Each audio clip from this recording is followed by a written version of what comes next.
Welcome into the latest edition of Extra Time. Thank you as always for your questions. Stevie's here, Nedum is here, and from his trip to Sheffield United, Aage Fjortoft is here. Jan, I saw you doing your celebration before the game in front of the fans. They've probably forgotten what it was like. Yeah, it's not like a goal getter like me think of the goals he did in his career, but I did 308 in 614 games. So yes, it was great. So it was great to be back at Bramall Lane for a game. But I am not one of those players who go back to my former club. The last time I was at Sheffield United is 25 years ago. Wow. But it was great to be back, Dan. And we know the atmosphere at Bramall Lane is one of the football grounds. Now with Sheffield United and Sheffield Wednesday being out of the Premier League for so many years. So it was good to have them back. Brilliant football city. I told you this once before. It was a long time ago. You probably won't remember. But I'm sitting here thinking, I'm going, what was Jan's celebration, right? Right. It reminded me of a story about a guy called Paul Walsh. I love this story, yeah. So Paul Walsh, Jan will know, Paul Walsh played for us. And he'd been out injured and he'd been fit again. And he just couldn't score. Didn't matter what he did, he couldn't score. And we're in training one day. And we're getting ready to leave the dressing room. And as we're walking out, somebody turned to him and went, Juice, because his nickname was Juice. They went, Juice, what do you do when you score a goal again? And he just looked and he went, oh no, nothing like your teammates to boost you up. Honestly, he crumbled. He was so honestly. Where does the airplane celebration come from, Jan? I did all the stupid things when I scored. I did a Lee Sharp Elvis Presley one with a corner flag. Oh. I did all kind of stuff. But I did once at Swindon Town at County Ground. I did the airplane. I saw it from a Norwegian. I saw it from Carec. I did a kind of, remember the Napoli striker? He did a half airplane. And when I went off the pitch after the first half and I scored a goal, and there was this 80-year-old Swindon lady standing there without her teeth, and she was doing the airplane to me, and she's like, Jan, look over here.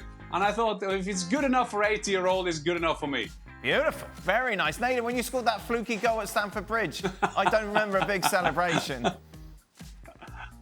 Well, yeah, because we were playing away to Chelsea, so I didn't have I'd be scoring to. I had nothing available, Dan, honestly. Nothing. And I was too tired. That's the worst thing about the goal itself. I just didn't know what to do. I just scored at Stamford Bridge. Like, what do I do now? Yeah. Stevie, you were very... Oh, I was angry. You were angry when you scored. Absolutely. You'd like been punching the air. Yeah. Followed by some explosion.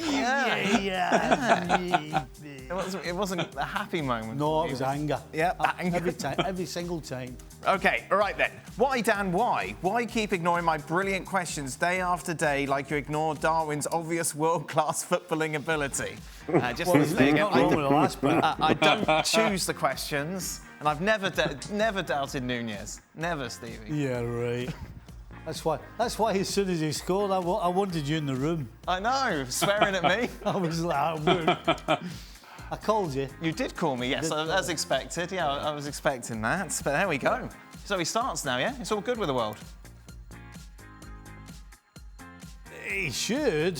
Whether he does, I don't know. Well, this is the next question for Stevie. Who would be your starting front three? I would start him at centre forward. There you go. Absolutely. Salah on the left, Diaz on the left, Salah on the right, and Nunez through the middle. Well, why wouldn't he do that?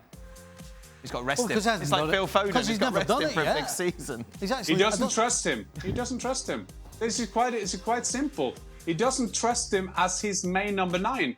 And I think it's an old cliche, always you have to give them a run. But I'm with Stevie here. You have to play him in the middle and you just have to trust him. But the rumour is that they don't trust him. They don't trust him doing what Klopp wants him to do. And if they can't get him to do that, he will start on the bench. But surely now he's got to start the next game. Well, dear. Is he going to Chelsea? Oh, well, yes. I mean, it'll become a problem if he doesn't give him a run again. Yeah. Because he's got to look and say, look, what more do you want from me? Yeah, exactly. Exactly. And when you do what he did and prove a point and say, right, I've shown you that I'm capable, now give me the opportunity. And if he doesn't do it, then although he's not going to be pleased, at least he's maybe had a run of like 3 or 4 games. If you're put back on the bench because you haven't produced, then you can't complain. And he'll probably still be a good soldier. But if you never give him the chance to be trusted, then eventually you'll lose him. How many goals does Stevie think Nunez will score this season? For Liverpool or Chelsea? It completely depends on the run of games and if he's starting games. Say he starts every game. He's coming off them. I mean, if he start... We were talking during the show, right? Yep. And you agree, I think you agreed with me, but I can't remember him playing a game when he never had a chance in a game. At least one. Yeah, but then he couldn't finish. So now he's produced and answered the question about finishing. Yep. Two extremely hard chances, by the way. These are tougher chances than what's he's the number? had previously. If he starts every week, 38 games a season, he'll get you 20 goals. Right. If he starts every game. Well, then you play him if he's going to guarantee you 20 goals. Well, unfortunately, Dan, I'm not the coach of Liverpool FC. I hear there's some trust issues. Does anyone on the panel remember a time when their team went down to 10 men and came back? Oh, everyone's thinking. I remember once we were leading 2-0 against Tyrol away from home, and they got a man sent off, and we lost 3-2. So football comes in all different versions, but as they say, you're down to 10 men, and you kind of everybody increase their kind of energy, enthusiasm. Maybe you can equalize that man, but I mean, not taking anything away from Liverpool. That was one great performance at Newcastle. We were 3-1 up against United at Anfield. Right. Against 10 men, and they came back to 3-3. Missed a chance in the last minute of the game to beat us 4-3. How was the dressing room after that? Yeah, it wasn't great. Was it your fault? No. Don't be silly. Don't be silly. Don't talk nonsense. Was that in the latter Liverpool days? No. This was. This would be. I think this was like 88. Right. Or 88 or 89.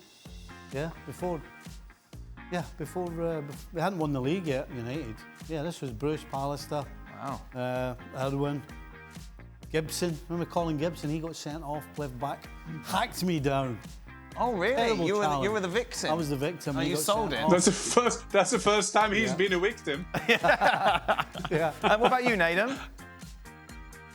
No, absolutely not. Dan, honestly, for most of the teams that I played for, with 11 men, it felt like we had 10 anyway. You take one more away, it's an absolute car crash, my friend. I can't help it. Good answer. Right. Oh, this is tough. For all, start, bench or drop. Get ready for this. Right, Nedum, I'm going to go to you first. Mudryk, Antony, Richarlison. Oof. Flipping heck. I would start. Oh, those numbers. Oh, those fees. Oh, I would start Antony, because he just starts week in, week out, and people just accept it. I would bench Mudryk. I think I'd sell Richarlison, because at least Mudryk's feels like, I don't know, it could be wrong here, but I feel he's a bit younger, so there's more potential, and he's got like a 9-year deal at Chelsea anyway, so he's got time to grow into it. Stevie? Oh.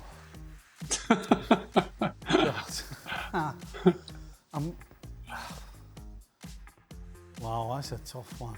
All right, Jan. I was thinking of starting Richarlison because he was only 60 million. Right, yeah, but don't worry about the price. But the problem is, Antony's got 4 goals.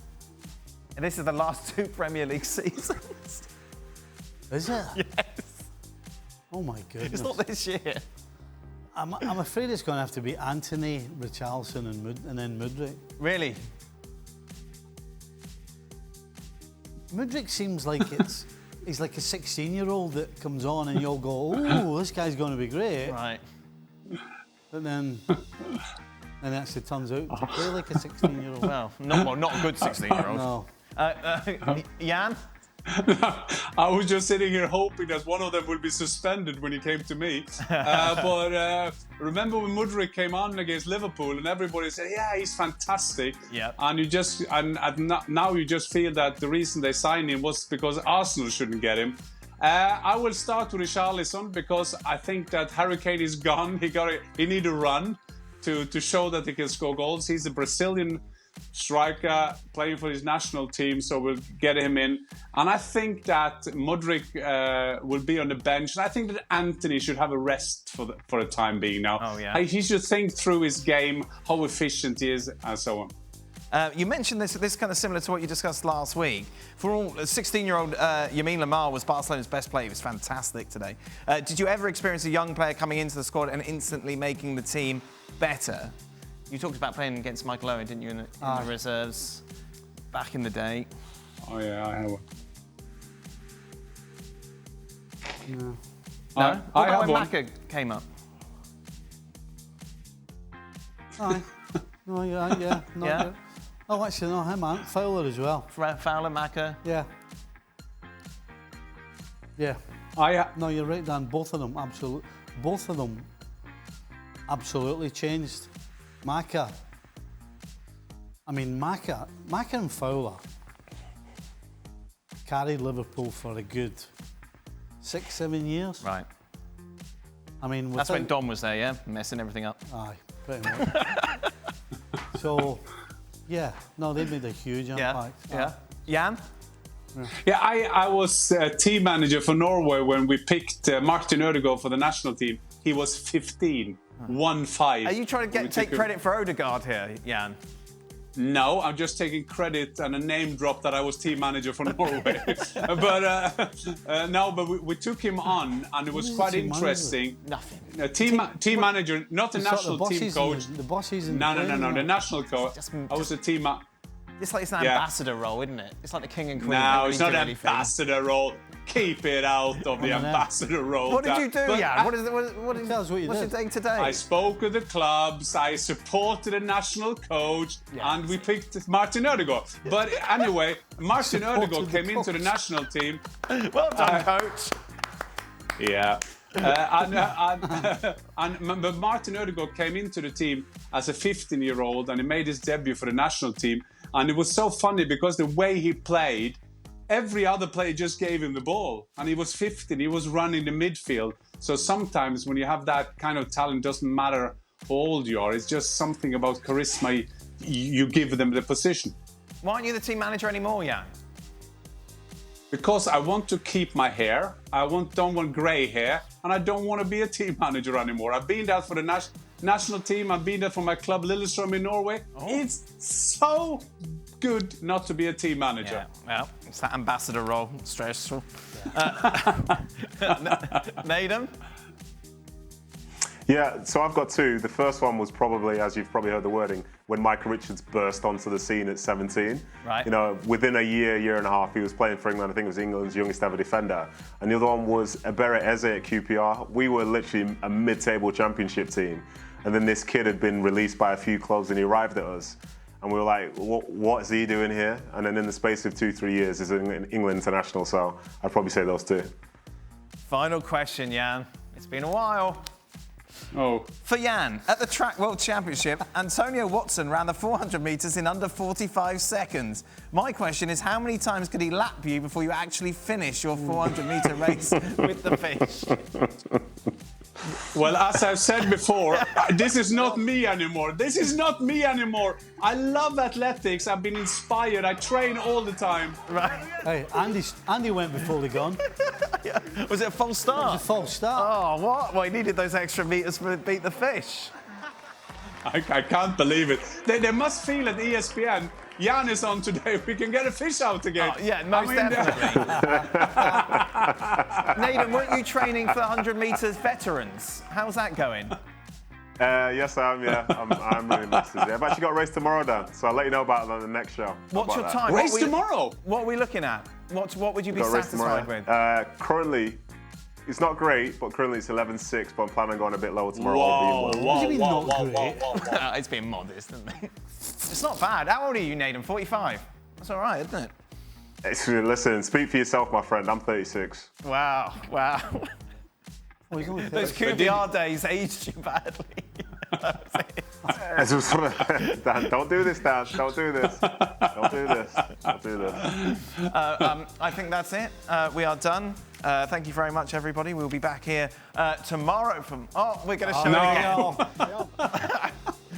again. False start across the line. Yeah. Are you trying to hold the other guy back? Jakob Ingebrigtsen is doing well for Norway at World Athletics in Budapest. Jakob Ingebrigtsen and Karsten Warholm. Didn't your boy lose to a British guy? He did, yeah. He did, didn't he? Yep. He did. But he won today, 5,000 meter. But he lost against the British guy, yeah? Before? 1,500 metres. A 5,000 meter world champion today, Jakob Ingebrigtsen. But 1,500 metres he lost, which is a much more important event. To a guy from Britain. Well done. Yeah, it's good. Yeah. He's a shy lad, isn't he? Thank you very much. He's the one giving all that. He was giving all that. And Steve over Sebastian running around the last corner, right? Yes. And amongst everybody giving it all that. Well, that's nice, isn't it? Give everyone a wave. No, but he was in amongst. He was like second. Oh. And he's giving it What all are you that. talking about? How are you talking about? In the heat. Jakob Ingebrigtsen. Ingebrigtsen. In the heat. Yeah, that wasn't it. He was giving all that. Yeah, that wasn't a tryout. That wasn't a tryout. He's getting married this autumn. Aww. He has said hello to his wife. Isn't that nice? All right, doing it in the middle of a race. Well, he's still... Can you imagine us in the middle of a game? Giving it all that, the wife standing in the halfway line. All right. But it's same as he did today. There was 100 meters to go, and he looked at the screen where the other competitors were, and then he won with 1 meter. World champion Jakob Ingebrigtsen. Thank you very much. Gracias. No, he is good. He is good. But he was a little cocky. Oh, wow. A little cocky. Oh, I like the thought No, you waving to Norwegians are Eleanor in the middle of the cocky. game. Can you imagine? She'll be shouting at you Can you for imagine if something. everybody was doing it? Imagine the whole team going like that. Hey! All right. OK, I think that's enough. Right, are we done now? We don't have to show that awful Jan clip again. Good. It's a Norwegian thing. Look, Jan's doing it. Oh, Jan's doing it as well. Good luck at your race tomorrow. What's the age group then, Nedum? It's open age tomorrow. Open age. Oh dear. Uh-oh. That's not going to... That doesn't bode well. Don't wave to anyone during the race. Stevie will get angry. Tomorrow it's Mark Clattenburg against Craig Burley. Oh dear. Well, thank you very much for watching ESPN on YouTube. For more sports highlights and analysis, be sure to download the ESPN app. And for live streaming, premium content, and let's not forget as well, ESPN FC 7 days a week. Subscribe to ESPN+.